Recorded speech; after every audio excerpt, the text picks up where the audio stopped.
الحمد للہ رب العالمین والصلاة والسلام علی سید المرسلین اما بعد۔ اسلامک ریسرچ چینل سے محمد نعیم۔ امید ہے ناظرین آپ بخیر و عافیت ہوں گے۔ جنگ صفین کے حوالے سے 4 ایپیسوڈ مکمل ہو چکی ہیں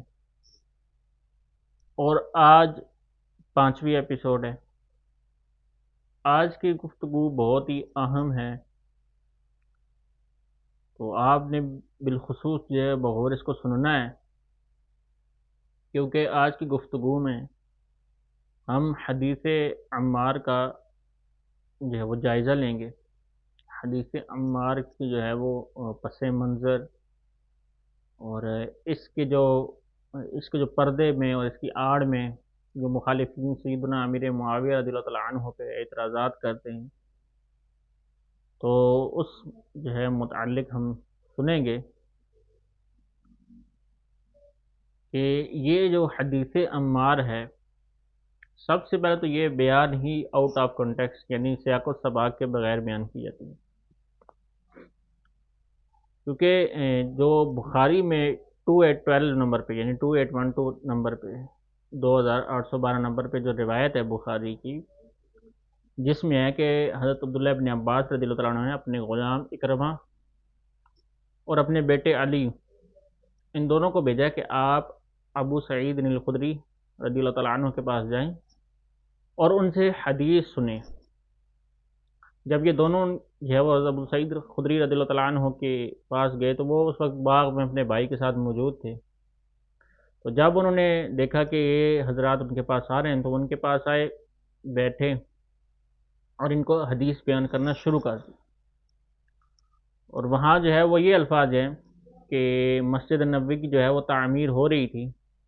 اور سب لوگ جو ہے وہ ایک ایک اینٹ اٹھا رہے تھے، یعنی جو اینٹیں اٹھا کے لے جا رہے تھے، تو جو عمومی صحابہ تھے یعنی سب صحابہ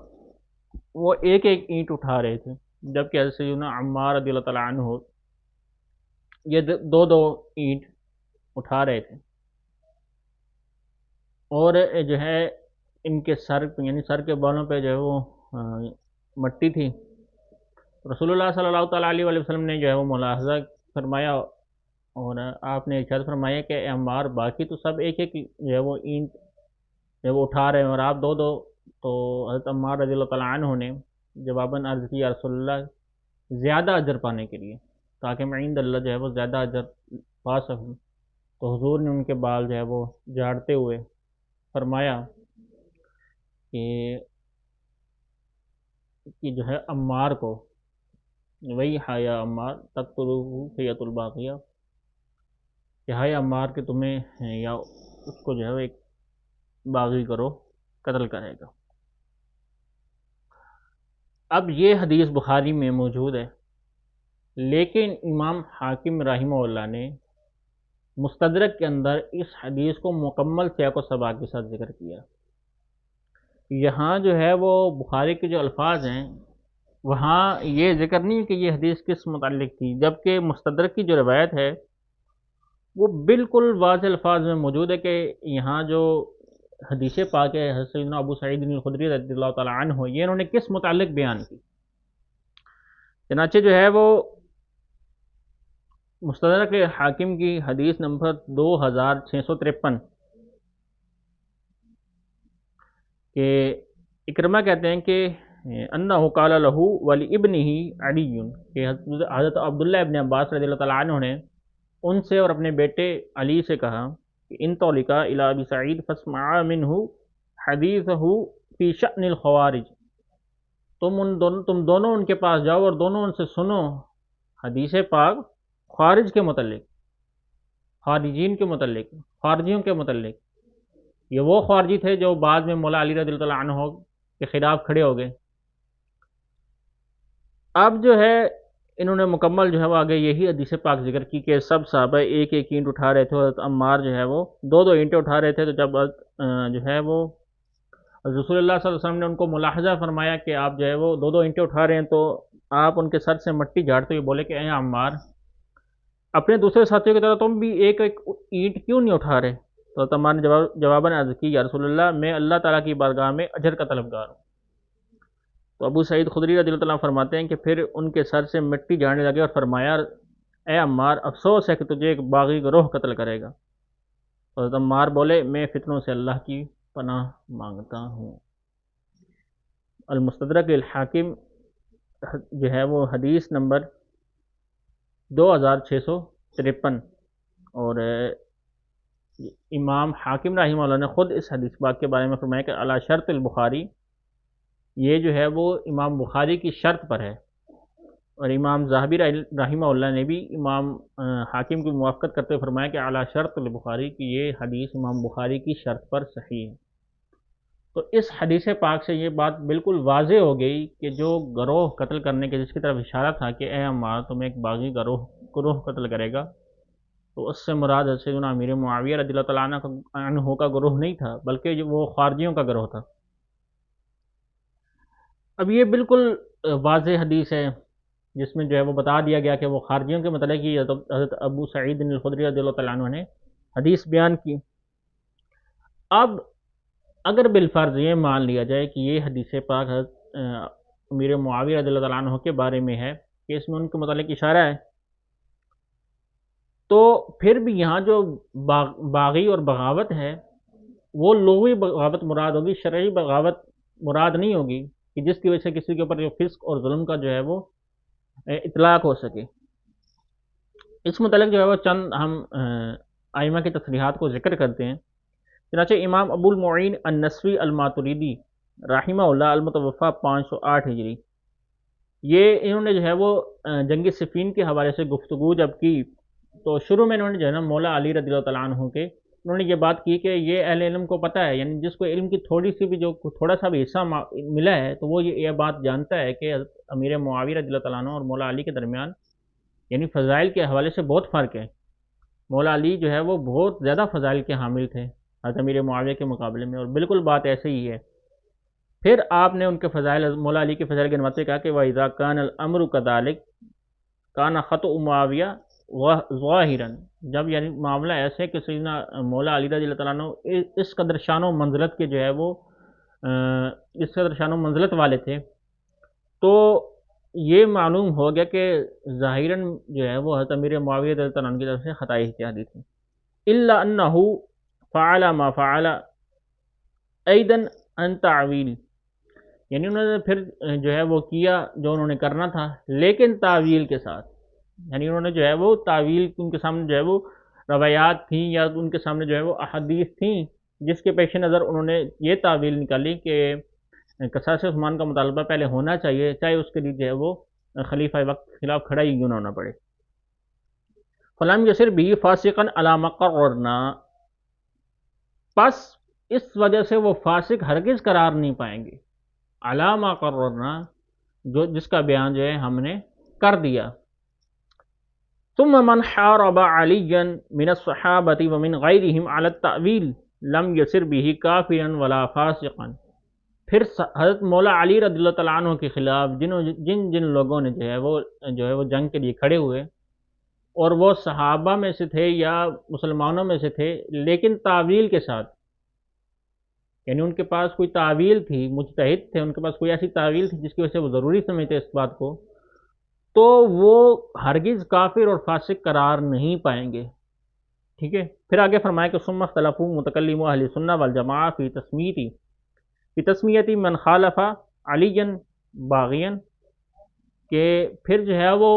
اہل سنت و جماعت کے جو متکلمین ہیں انہوں نے اس بات میں اختلاف کیا کہ مولا علی رضی اللہ عنہ کے جو مخالفین تھے یعنی ان کے جو مقابلے میں آئے تو آیا کیا ان کو باغی کا نام دیا جائے یا نہیں۔ فمنہم من امتنع عن ذلک فلا یجوز اطلاق اسم الباغی علی معاویہ، تو ان میں سے ایک تعداد نے یہ اس سے منع کیا، یعنی کہ ان کو باغی کہنے سے منع کیا، فلا یجوز اطلاق اسم الباغی علی معاویہ، پس انہوں نے جائز قرار نہیں دیا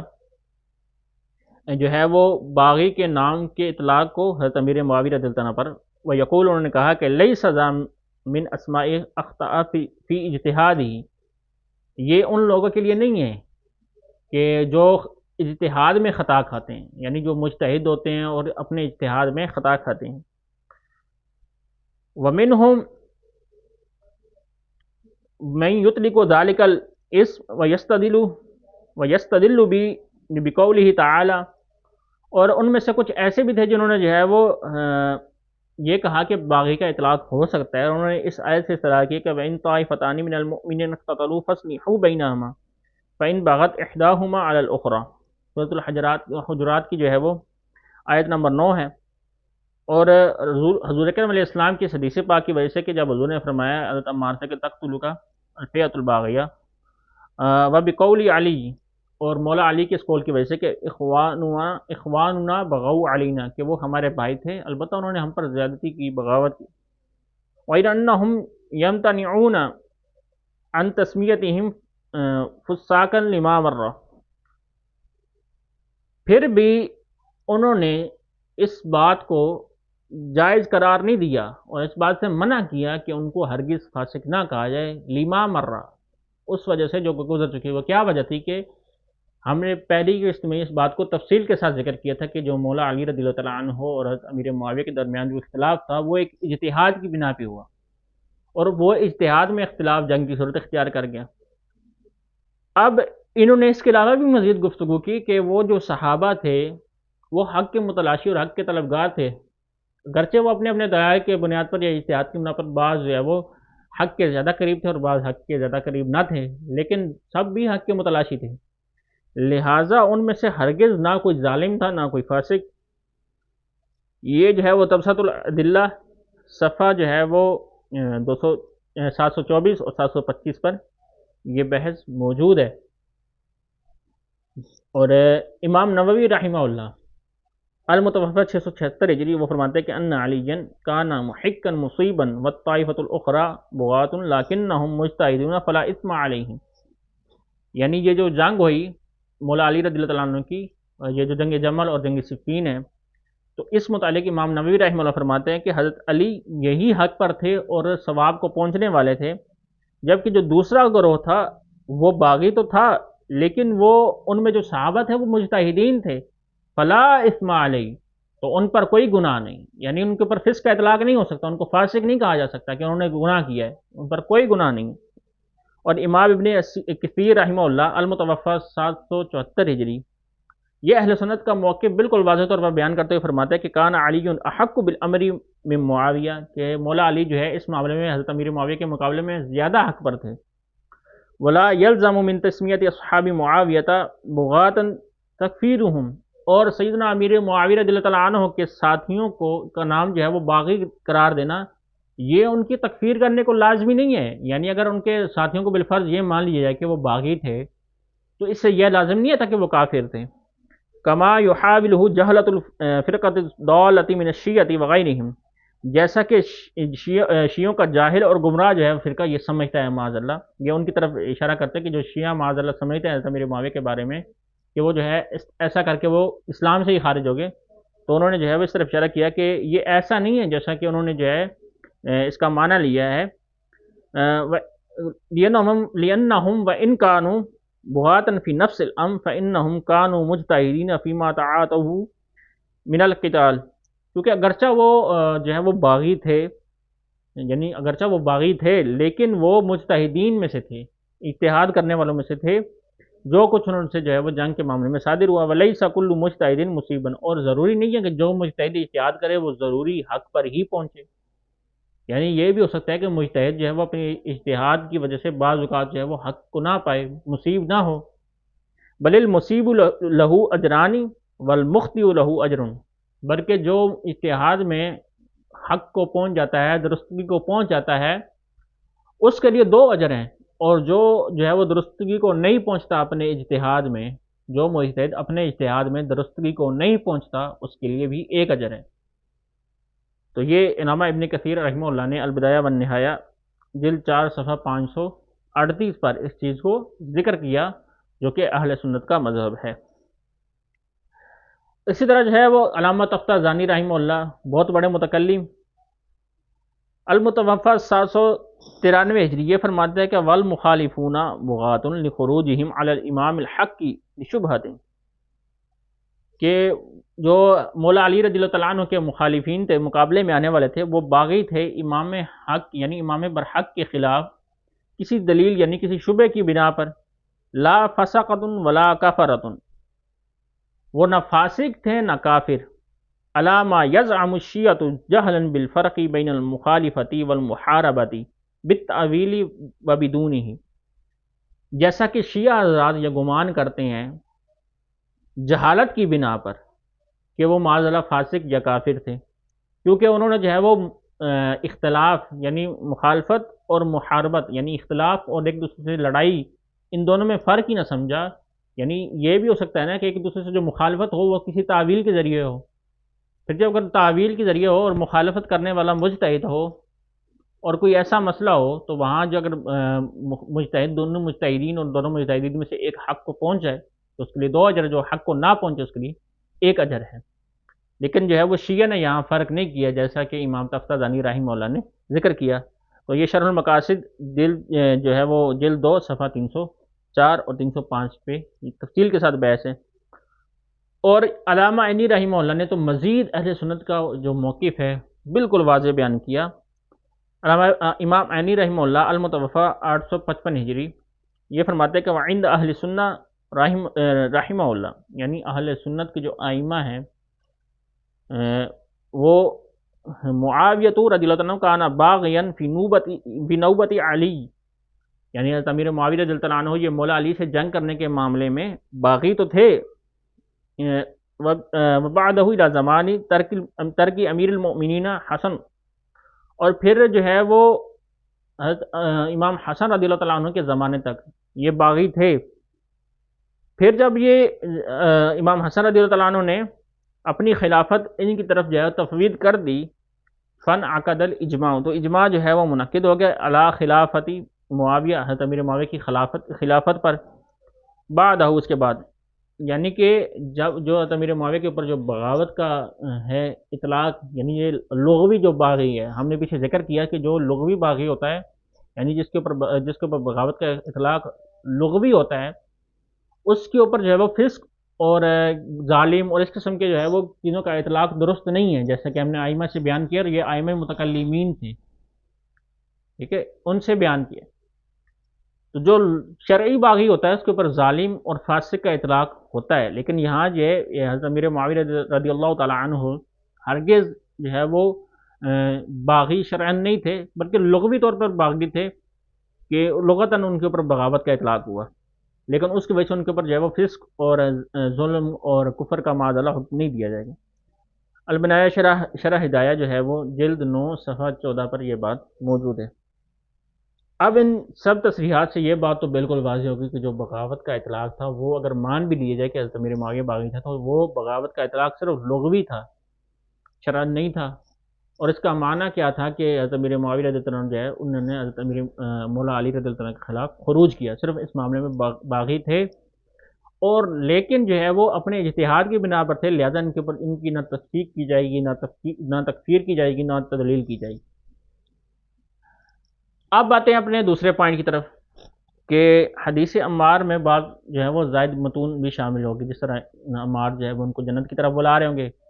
اور وہ عمار کو جہنم کی طرف بلا رہے ہوں گے، جس طرح بخاری کی روایت میں جو ہے وہ 2812 اس میں آخر میں وہ الفاظ ہے کہ یدعوہم الی الجنہ وغیرہ۔ تو یہ متن جو ہے وہ بالکل منکر متن ہے، اور ہمارے فاضل محقق جو ہے وہ اسد طحاوی صاحب نے اس کے اوپر جو ہے وہ تفصیل کے ساتھ اس کے اوپر لکھا ہے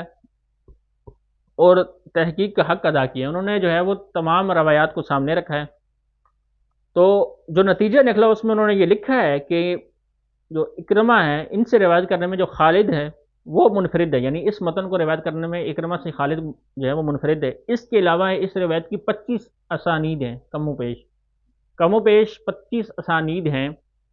تو سوائے خالد کے اکرمہ سے یا علاوہ اکرمہ سے کسی نے بھی یہ متن بیان نہیں کیا، یعنی اس متن کو بیان کرنے میں خالد کا اکرمہ سے تفرد ہے، لہذا یہ منکر متن ہے۔ اور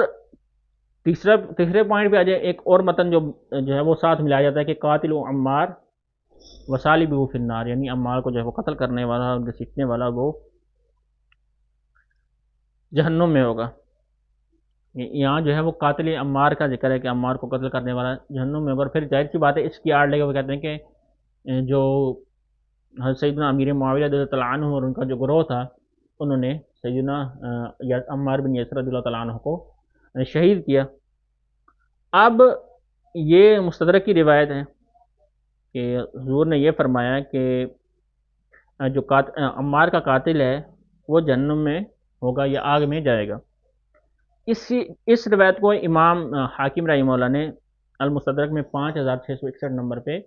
روایت کے، اس کے علاوہ جو ہے وہ طبرانی وغیرہ میں بھی ہے، لیکن طبرانی کی جو سند ہے اس میں ایک کذاب راوی بھی ہے۔ اب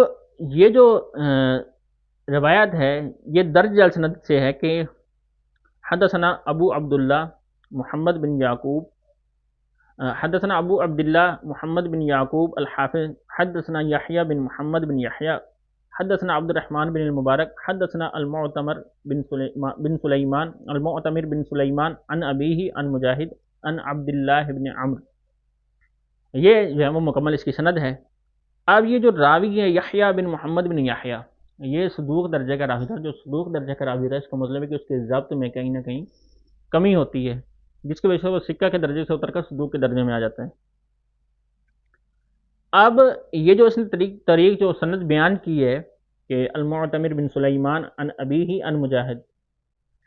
یہ حالانکہ جو محفوظ طریقہ ہے، محفوظ سے مراد یہ کہ جو صحیح ہے، عام مطلب میں لے رہے کہ جو صحیح سند ہے، مطلب کہ جو صحیح طریقہ ہمارے پاس آیا ہے،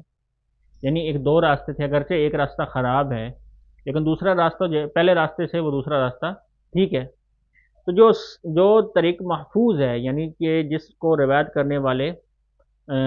سکہ راویان تھے، جنہوں نے جو ہے وہ معتمر بن سلیمان سے اس کو ان لیث بن ابی سلیم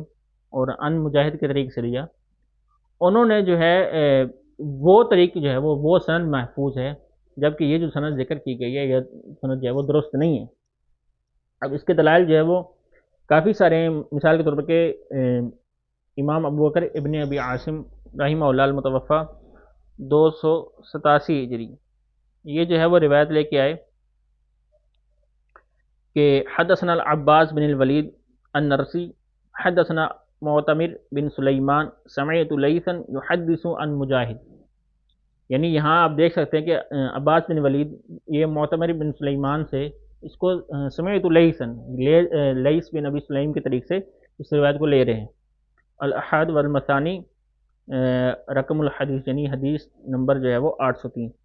اسی طرح جو ہے وہ یاد اور اس کی جو ہے وہ ابو طاہر المخلص کی یہ جو ہے وہ تصنیف ہے، اس کی جو ہے وہ حدیث نمبر 1042 پہ یہ روایت درج السند سے موجود ہے کہ حدثنا عبداللہ بن محمد قال حدثني صالح بن حاتم حدثنا معتمر بن سلیمان قال سمعت لیثا يحدث عن مجاہد۔ اب یہ دیکھیں کہ صالح بن حاتم بھی معتمر بن سلیمان سے اسے لیث کے طریق سے اس روایت کو لے رہے ہیں، اور اسی طرح جو ہے وہ معجم الشیخہ مریم، اس کے جو ہے وہ الثالث میں معجم الشیخہ مریم، یہ علامہ ابن جرسقلانی کی جو ہے وہ کتاب ہے، اس کی جو حدیث نمبر 15 ہے اس کے اوپر جو سند ذکر ہے وہ یہ کہ اخبرنا زاہد ابو مسعود اسماعیل بن ابی الفتح، یہ آگے جاتی ہوئی یہ جاتی ہے معتمر بن سلیمان تک۔ اب یہاں معتمر بن سلیمان سے روایت کرنے والے عمرو بن علی ہیں،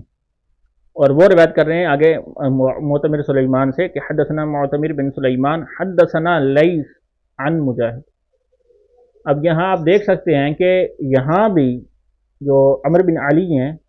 یہ ثقہ راوی، اور یہ معتمر بن سلیمان سے اس کو لیث بن ابی سلیم کے طریق سے لے رہے ہیں، لہٰذا یہ معلوم ہوا کہ وہ جو اصح اور محفوظ سند ہے اس میں جو یہ جو روایت ہے وہ جو محفوظ سند ہے اور صحیح درست سند ہے وہ یہ درست سند ہے، یعنی وہ اس جو دوسری سند ہے اس میں گڑبڑ ہے راوی کی، اور یہ جو سند ہے یہ ثقہ راویان کی بیان کردہ یہ سند ہے۔ اب جو اس میں گڑبڑ تھی وہ امام حاکم کو بھی اس حوالے سے شک تھا، اس وجہ سے انہوں نے کہا کہ وتفرد به عبد الرحمن بن المبارک وهو ثقة مامون عن معتمر عن ابیہ فإن كان محفوظا اگر یہ سند محفوظ ہو فإنه صحیح علی شرط الشیخین ولم یخرجہ، اگر یہ سند محفوظ ہو تو پھر یہ صحیحین کی یا شیخین کی شرط پہ صحیح ہے۔ اب یہاں ہم نے پہلے ہی ذکر کر دیا کہ تھا کہ ایک راوی ہیں وہ یحییٰ بن محمد بن یحییٰ، یہ صدوق درجے کے راوی ہیں۔ صدوق درجے کا راوی وہ ہوتا ہے کہ جس کے ضبط میں ذرا کمی ہو، تو ان سے مروی یہ روایت ہے، اور اس طریق میں مسئلہ تھا، انہوں نے یہ طریقہ جو ہے وہ یہ سند لیس کے ذکر کے بغیر جو ہے وہ اس کو روایت کیا، حالانکہ جو صحیح سند ہے اس میں لیس کا ذکر ہے۔ اب وجہ کیا ہے، جو لیس بن ابی سلیم ہے یہ ایک تو اختلاط شدہ راوی تھا، دوسرا اس کے اوپر شدید جروحات ہیں،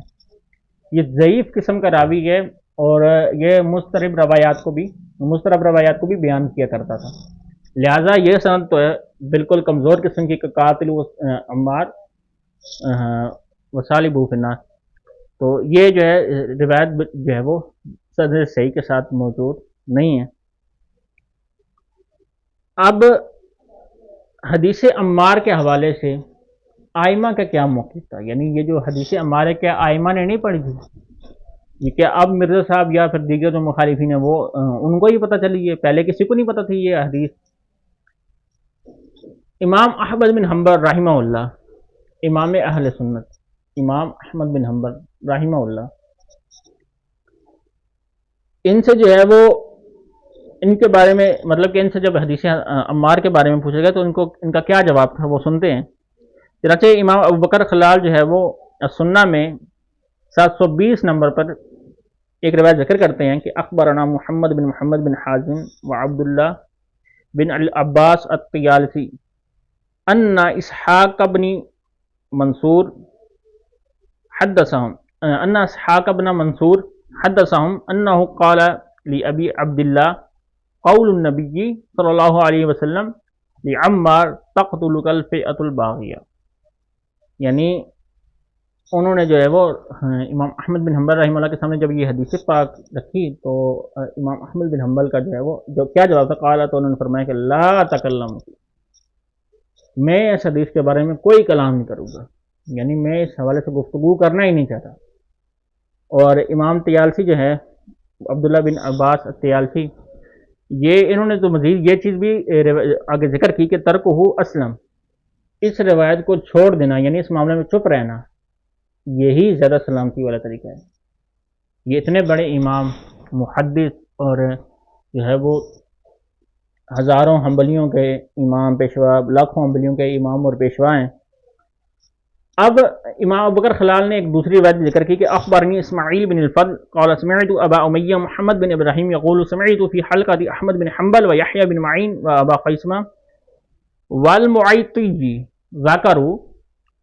یقتل عمارا الفئۃ الباغیہ، کہ میں نے جو ہے وہ امام احمد بن حنبل کے حلقے میں، اور اس جو ہے اس وقت اس مجلس میں امام یحییٰ بن معین، امام ابو قیسمہ، امام معیطی اور امام احمد بن حنبل، یہ حضرات موجود تھے، انہوں نے جو ہے وہ ذکر کیا، تو ان کے سامنے جو ہے ذکر کی گئی حدیث پاک کہ عمار کو باغی گروہ قتل کرے گا، فقالوا، تو انہوں نے کہا ما فیہ حدیث صحیح، اس معاملے میں کوئی صحیح حدیث موجود نہیں۔ اللہ اکبر، یہ 721 نمبر پر، یعنی اس سے بالکل متصل بات یہ ذکر ہے۔ اب اسی صفحے پہ ابن الفراز سے مروی ہے کہ وذکر یعقوب بن شیبہ فی الجزء الاول من مسند عمار سمعت احمد بن حنبل سئل عن حدیث النبی صلی اللہ علیہ وسلم فی عمار، کہ میں نے امام احمد بن حنبل کو سنا جب ان سے جو حدیث عمار کے حوالے سے پوچھا گیا، فقال احمد، تو امام احمد بن حنبل رحمہ اللہ نے فرمایا کما قال رسول اللہ صلی اللہ علیہ وسلم قتلتہ الفئۃ الباغیہ، کہ ان کو ایک باغی گروہ نے قتل کیا، وقال فی ھذا غیر حدیث صحیح عن النبی، اور انہوں نے فرمایا کہ اس معاملے میں کوئی صحیح حدیث موجود نہیں ہے، وکارہ ان یتکلم فی ھذا باکثر من ھذا، اللہ اکبر، امام احمد بن حنبل اس معاملے میں اس سے زیادہ کچھ بولنا پسند نہیں کرتے تھے، یعنی رسول اللہ نے جو فرمایا وہ فرمایا، لیکن یہ حدیث صحیح نہیں ہے، یہ فرما کر راوی آگے کہتے ہیں کہ وہ اس سے زیادہ کچھ کہنا پسند نہیں کرتے تھے اس روایت کے بارے میں۔ اور یہ کیسے دھڑلے کے ساتھ جو ہے وہ اس کو بیان کر رہے ہیں، کیسی بے باکی اور بے حیائی کا مظاہرہ کر رہے ہیں کہ اس طرح کی احادیث کو جو ہے وہ ذکر کرتے ہیں تاکہ صحابہ پہ جو ہے وہ تان کا دروازہ کھولا جائے۔ اور یہ جو اتنے بڑے آئمہ ہیں کہ جن کا واسطہ بھی ان روایات کو سننے میں رسول اللہ سے بہت قریب تھا، ایک ایک دو دو تین تین واسطے سے انہوں نے رسول اللہ سے روایات خود سنی تھی، تو رسول اللہ کی احادیث ایک ایک دو دو تین تین واسطے سے یہ اس طرح کی احادیث کو بیان کرنے میں اتنی زیادہ جو ہے وہ احتیاط کر رہے ہیں، اور ماں و شمع کی کیا حیثیت ہے کہ وہ اس طرح کی روایات کو بیان کریں۔ تو دعا ہے کہ اللہ پاک جو ہم صحابہ کا باادب بنائے۔ اس متعلق گفتگو کرنے کا مقصد یہ تھا کہ یہ وہ جو بنیادی روایات ہیں جن کو پیش کر کے سیدنا امیر معاویہ رضی اللہ تعالیٰ عنہ کی ذات اور ان کی شخصیت، ان کی کردار، اس کے اوپر طعن کیا جاتا ہے، تو ہم نے ان روایات کا جواب دیا تاکہ ان کی ذات اور شخصیت پر کسی قسم کا طعن نہ کیا جا سکے۔ اور آپ نے سنا کہ اس روایت کو جو ہے وہ دلیل بنا کر سیدنا امیر معاویہ رضی اللہ عنہ کی ذات کو باغی قرار دینا، فاسق قرار دینا، یہ ہرگز جائز نہیں ہے، یہ ہرگز اہل سنت کا مذہب نہیں ہے، یہ ہرگز حقائق کے مطابق نہیں ہے، جیسا کہ ہم نے تصریحات کے مطابق یہ بات پیش کی۔ تو دعا ہے کہ اللہ پاک جو ہے ہمیں حق سمجھنے کی اور حق پر چلنے کی توفیق رفیق مرحمت فرمائے، آمین بجاہ النبی الامین صلی اللہ تعالی علیہ وسلم۔ چینل کو لائک اور سبسکرائب کریں اور بیل آئیکن دبانا مت بھولیے۔